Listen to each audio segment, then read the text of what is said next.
Hi hello வணக்கம் மக்களே. இன்றைக்கி நம்ம ரிவ்யூ சேனலில் தி ஓடிசி படத்தோட ரிவ்யூ தான் பார்க்க போகிறோம். படத்தோட ரிவ்யூ பார்க்க முன்னாடி ஆஸ் யூஷுவல் படத்தோட ஒன் நைட் ஸ்டோரி மட்டும் லைட்டாக டீஸ் பண்ணிடுறேன். இந்த படத்தில் நம்ம ஹீரோ வந்து இத்திகா அரசனாக வந்து இருக்கார்.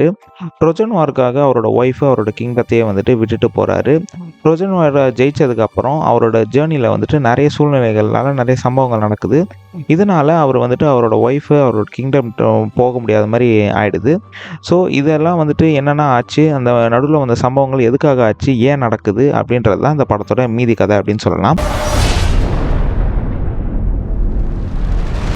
பாசிட்டிவ் நெகட்டிவ் போகிறதுக்கு முன்னாடி இந்த படத்தோட சிச்சுவேஷன்ஸ் என்னென்ன ஆச்சு அப்படின்றது வந்து பார்த்துடலாம். இந்த படத்தோட டேரக்டர் உங்களுக்கு தெரியும், கிறிஸ்டோபர் நோலன்னு. நம்ம தலைவன் வந்துட்டு புதுசாக நிறைய விஷயங்கள் வந்து எடுக்க ட்ரை பண்ணிட்டே இருப்பார். டைம் பற்றி எடுப்பார், டக்குன்னு பயோகிராஃபி பற்றி எடுப்பார். டக்குன்னு வந்துட்டு நம்மளோட ஜானரே வந்துட்டு மாற்றிக்கிட்டே இருக்கிற ஒரே ஒரு டேரக்டர் அப்படின்னா கிறிஸ்டோபர் நோலான் தான். ஸோ இந்த படத்தை வந்து ஒரு நாவல் பேஸ் பண்ணி எடுத்திருக்காரு. ஹோமரோட ஒடிசியோட நாவலை பேஸ் பண்ணி இந்த படத்தை வந்து அடாப்ட் பண்ணி எடுத்திருக்காரு. ஸோ இந்த படம் வந்துட்டு அந்த நாவலுக்கு பேஸ் பண்ணியே இருக்கா அப்படின்னு கேட்டிங்கன்னா அப்படி தான் இல்லை. நம்மளோட தலைவனோட விஷனுக்கு படி இந்த படத்தை வந்து எடுத்திருக்காரு. ஸோ இந்த படம் வந்துட்டு ஒரு அவரோட விஷனில் எப்படி சொல்கிறது, நம்ம பொன்னியின் செல்வன் படத்தை வந்து நீங்கள் பார்த்தீங்கன்னா நாவலில் வேறு மாதிரி இருக்கும், நம்ம மணிரத்னம் வந்துட்டு வேறு மாதிரி எடுத்திருப்பாரு. அதே மாதிரி அந்த ஒரு க்ரீக் மித்தாலஜியை பற்றி இந்த படத்தில் வந்து எடுத்திருக்காரு அப்படின்னு சொல்லலாம். ஃபர்ஸ்ட் ஆஃப் ஆல் நான் பாசிட்டிவ்லேருந்தே போயிடுறேன். ஃபஸ்ட்டு பாசிட்டிவ் அப்படின்னு பார்த்தீங்கன்னா இந்த படத்தோட மியூசிக் தான். சவுண்ட் எஃபெக்ட்ஸ் வந்து இந்த படத்தில் வந்துட்டு ஒரு மெயின் பேக் ட்ராப்பாகவே இருக்குது அப்படின்னு சொல்லலாம். சூப்பரான ஒரு மியூசிக் வந்து இந்த படத்தில் போட்டிருக்காங்க. அங்கங்கே வந்துட்டு ஹைப் ஆகிற இடமும் இருக்கும், அங்கங்கே எமோஷ்னலான இடமும் இருக்கும். அதுக்கேற்ற மாதிரி வந்துட்டு இந்த படத்தில் வந்து மியூசிக் வந்து சூப்பராக போட்டிருக்காரு நம்ம லூத்விக் கரன்சன்னு. இதுக்கு முன்னாடி வந்து எல்லா படத்துக்கும் வந்து ஹேண்ட் சிம்மர் தான் எடுத்துகிட்டு போயிட்டுருப்பாரு. ஸோ ஹேண்ட் சிம்மர் இல்லையே அப்படின்ற மாதிரி நானும் கொஞ்சம் மிஸ் பண்ணேன். பட் அதை வந்து போக்குற மாதிரி நம்ம லூத்விக் வந்துட்டு சூப்பராக கலக்கியிருக்காரு இந்த படத்தில் அப்படின்னு சொல்லலாம். ஸோ மியூசிக் வந்து இந்த படத்தில் வந்து பயங்கரமான பேக் போனு. செகண்ட் பாசிட்டிவ் அப்படின்னு பார்த்தீங்கன்னா இந்த படத்தோட ஃபஸ்ட் ஹாஃப் வந்துட்டு ரொம்ப பரபரன்னு போயிட்டே இருக்குது. அங்கே எங்கன்னு வந்துட்டு பேசினாலும் தவிர அவங்க போகிற ஜேர்னி வந்துட்டு வித்தியாசமான ஒரு இடங்கள் போகும்போது நமக்கு வந்துட்டு ஒரு சுவாரஸ்யம் உண்டாக்குது. இதெல்லாம் எதுக்கு நடக்குது, ஏன் நடக்குது அப்படின்ற ஒரு சுவாரஸ்யத்தை உண்டாகிறதுனால இந்த படம் வந்துட்டு ஃபர்ஸ்ட் ஹாஃப் வந்துட்டு சூப்பராகவே இருக்குது அப்படின்னு சொல்லலாம். ஸோ நெக்ஸ்ட் பாசிட்டிவ் அப்படின்னு பார்த்தீங்கன்னா இந்த படத்தோட கேஸ்டிங் தான் சொல்லி ஆகணும். ராபர்ட் பேட்டிசன் வந்து இந்த படத்தில் வந்து வில்லனாக நடிச்சிருக்காரு. சூப்பரான ஒரு ஆக்டிங் பண்ணியிருக்காரு. அவர் பார்க்கும் போதெல்லாம் வந்துட்டு நமக்கு எரிச்சல் ஆகுது, அந்தளவுக்கு வந்து இந்த படத்தில் வந்து எடுத்திருக்காரு. ஏன்னா பேட்மேனில் நம்ம வந்துட்டு அவரை பார்த்துருப்போம். அவர் வந்து ஒரு வித்தியாசமான ஒரு கேரக்டராக வந்து வித்தியாசமான ஒரு பேட்மேனாக வந்து நமக்கு இருந்திருப்பார். அதுக்கு அப்படியே கான்ட்ராஸ்ட்டாக வந்து இந்த படத்தில் இருக்கிறது வந்துட்டு ஒரு சூப்பராக இருந்தது. ஸோ ராபர்ட் பேட்டிசன் வந்துட்டு ஒரு பயங்கரமான கேஸ்டிங் இந்த படத்தில் அப்படின்னு சொல்லலாம். ஸோ அடுத்த இன்னொரு பாசிட்டிவ் அப்படின்னு பார்த்தீங்கன்னா ஹானா ஹாத்வே தான். அவங்க வந்துட்டு இந்த படத்தில் வந்துட்டு ஒரு குவீனாக வந்து நடிச்சிருப்பாங்க, பெனலோப்பியா. அவங்க வந்துட்டு சூப்பரான ஒரு ஆக்டிங்காக கொடுத்துருப்பாங்க. ஒரு குவீனாக வந்துட்டு சரிஸ்மேட்டிக்காக வந்து இந்த படத்தில் இருப்பாங்க. அதுவும் இல்லாமல் ஹீரோவோட இருக்கிற சீன்ஸாக இருக்கட்டும், அப்புறம் ஹீரோ இல்லாத போது அந்த கிங்டம் அவங்க எப்படிலாம் பார்த்துக்கிறாங்க அப்படின்ற ஒரு சீன்ஸாக இருக்கட்டும், அந்த கம்பீரமாக இருக்கட்டும், சூப்பராக வந்து இந்த படத்தில் வந்து நடிச்சிருக்காங்க. ஒரு இங்கே ஹாலிவுட் ராஜமாதா அப்படின்ற மாதிரியே சொல்லலாம். ஸோ அந்தளவுக்கு வந்துட்டு இந்த படத்தில் வந்து சூப்பரான ஒரு ஆக்டிங் கொடுத்துருக்காங்க அப்படின்னு சொல்லலாம்.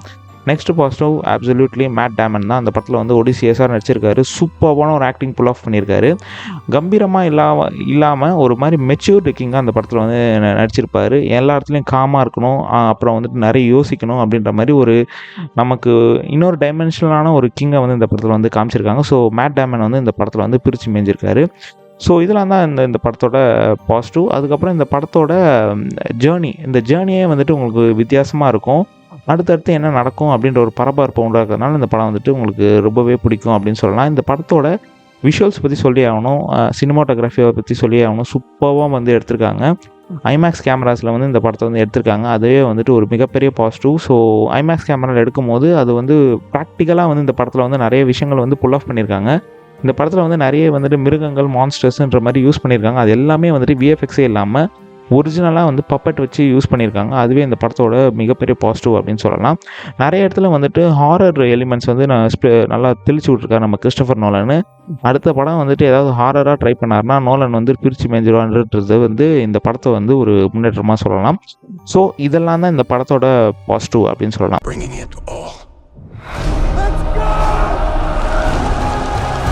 நெகட்டிவ்ஸ் கிட்ட போகும்போது இந்த படம் வந்துட்டு ரொம்பவே வந்துட்டு ஸ்லோ பேஸ்டான மூவி. ஸ்க்ரீன் பிளே வந்துட்டு ரொம்பவே வந்துட்டு ட்ராகியாக போயிட்டுருக்கு.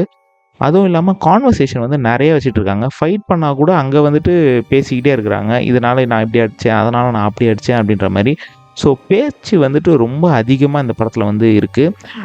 ஒரு ஜென்ரல் ஆடியன்ஸாக இந்த படம் வந்து போய் பார்த்தீங்கன்னா உங்களோட பொறுமையை வந்துட்டு ரொம்பவே சோதிக்கும் அப்படின்னு சொல்லலாம். ஸோ அது வந்துட்டு கொஞ்சம் நம்மளை ட்ரிகர் பண்ணுது அப்படின்னு சொல்லலாம்.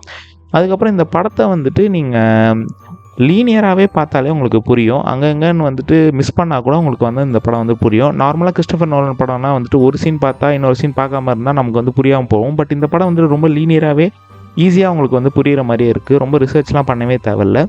அதுவும் இல்லாமல் இந்த படத்தில் வந்துட்டு வழக்கம் போல் ட்ராமாவாக தான் இந்த படம் வந்துட்டு இருக்குது. வழக்கம் போல் அப்பா அப்பா பையன் பிரச்சனை, அதுக்கப்புறம் வந்துட்டு அந்த ராஜா எதுக்காக போனாங்க, அதுவும் இல்லாமல் எனக்கு வந்துட்டு பர்சனலாக வந்து இந்த படம் வந்துட்டு 1001 எஃபெக்ட் தான் கொடுத்துச்சு. ஸோ அதெல்லாம் தான் இந்த படத்தோட நெகட்டிவ் அப்படின்னு சொல்லலாம். யூஸ்வலான ஒரு ட்ராமா மாதிரி தான் இருந்தது. ஒரு கிங்கு, ஒரு அரசன்னா ஒரு மாதிரி லெஜெண்டரியாக பயங்கரமாக இருக்கணும். அது வந்து இந்த படத்தில் வந்து இல்லை. ஒரு மாதிரி டார்க் தீம்லேயே இந்த படத்தை வந்து எடுத்திருக்காங்க. ரொம்பவே வந்து பிரம்மாண்டமாலாம் எடுக்கல. அதுக்கப்புறம் இன்னொரு நெகட்டிவ் அப்படின்னு சொல்லணும்னா, இந்த படத்தை வந்து ஐமேக்ஸில் தான் பார்க்கணும். அதில் பார்த்தா தான் வந்துட்டு பயங்கரமாக இருக்கும், எஃபெக்டாக இருக்கும் அப்படிலாம் ஒன்றுமே கிடையாது. நார்மலாக உங்களுக்கு வந்துட்டு சூப்பரான ஒரு சரவுண்ட் சிஸ்டமில் உள்ள ஒரு தியேட்டர்லேயே பார்த்தாலே உங்களுக்கு வந்துட்டு நல்ல ஒரு எக்ஸ்பீரியன்ஸ் கிடைக்கும். ஐமேக்ஸுன்றதுக்காக இதில் வந்துட்டு புதுசாக ஐமேக்ஸுக்காக எதுவுமே அவங்க பண்ணவே இல்லை.